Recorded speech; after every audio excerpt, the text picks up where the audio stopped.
berapa sih? Ada yang umur 10 tahun nggak? Ada. Ada yang 10 tahun ya?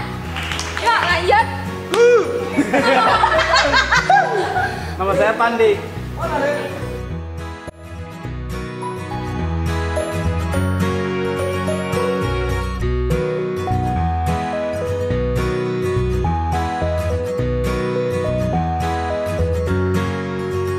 Nah sekarang kami datang ke sini nih, mau ngajak teman-teman sharing tentang kesehatan seksual reproduksi. Mau nggak? Saya tahu deh. Apa? Menstruasi.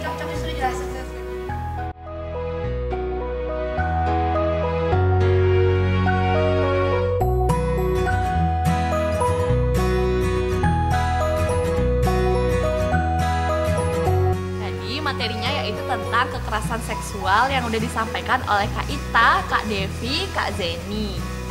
Ya, dan adik-adiknya antusias banget ya buat dengerin karena kita juga nggak terlalu serius seperti biasa-biasanya, tapi kita lebih banyak bercandanya, tapi mereka tetap paham sama apa yang kita sampaikan. Itu dilihat dari di akhir sesi, Zeni memimpin untuk games jongkok berdiri ya Zeni ya? Iya. Ya. Gamesnya gini, gamesnya kita main jongkok bangun. Ada yang pernah main nggak? Pernah. Pernah? Oh ya, gimana tuh? Ya, jadi kan seperti yang konsep awal kita bahwa kita berbagi bersama orang-orang yang memiliki keterbatasan. Nah, mereka kan punya keterbatasan untuk melihat, baik itu yang low vision maupun yang benar-benar total tidak bisa melihat. Jadi memang pemberian informasi ini dikemas dengan cara yang berbeda. Jadi Kisara itu benar-benar mikirin apa sih yang harus dilakukan, apa yang harus diberikan. Nah, tadi selain kita memberikan jadi kita mencari kekuatan nih. Mereka tidak memang terbatas dalam melihat, tapi mereka punya kekuatan dalam mendengar. Jadi kita pakai kekuatan itu untuk memberikan mereka informasi. Jadi kita memberi informasinya dengan pertama memang kita diskusi tentang Kisara dulu, habis itu kita lebih diskusi tentang kekerasan seksual, tapi hanya sebatas memberi informasi dulu nih. Setelah itu baru kita mulai dengan games biar mereka lebih tertarik, karena pasti nggak enak dong kalau misalnya cuma memberikan informasi dengan diam aja, ya nggak Kak? Iya, betul. Ya kan? Jadi nggak enak, sehingga kita langsung main games dengan games jongkok berdiri tadi. Jadi kalau mereka setuju dengan apa yang kita bilang, mereka bisa duduk, jongkok, kalau misalnya mereka tidak setuju, mereka bisa berdiri. Jadi dengan seperti itu, selain bisa have fun juga dengan games itu, bisa juga informasi yang kami sampaikan bisa sampai ke mereka. Sekarang kakak punya pertanyaan nih, gini. Kalau adik-adik setuju, adik-adik bisa jongkok. Kalau adik-adik tidak setuju, adik-adik silakan tetap berdiri. Bisa?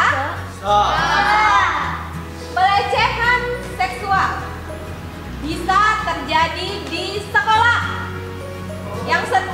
Yang setuju dengan pelecehan seksual bisa terjadi di sekolah, silakan jongkok. Yang tidak setuju silakan berdiri. Edukasi tentang pelecehan seksual yang diberikan pada sore hari ini tentang pengetahuan tentang penjagaan dan perawatan reproduksi sangat berguna bagi tunanetra dan sangat bermanfaat karena bisa menjaga diri dan sebaik-baiknya. Beberapa waktu yang lalu saya sempat mendengar di berita bahwa ada remaja perempuan tunanetra yang mendapatkan pelecehan seksual. Dia diperkosa setelah ditinggalkan oleh keluarganya di satu daerah. Itu kejadiannya. Harapannya semoga semua teman-teman tunanetra yang ada di Indonesia tidak lagi mendapatkan pelecehan seksual. Masih banyak ya kasus pelecehan seksual yang dialami oleh tunanetra. Harapannya informasi mengenai pelecehan seksual ini, baik itu bagaimana cara menghindarinya dan juga apa yang harus dilakukan ketika mengalami pelecehan seksual, dapat menjadi bekal bagi adik-adik tunanetra agar tidak ada korban lagi, tidak ada korban pelecehan seksual lagi. Dan mudah-mudahan informasi ini dapat menjadi pencerahan seperti lentera bagi adik-adik remaja tunanetra. Pencerahan ini sangat bermanfaat bagi anak-anak tunanetra di Araba.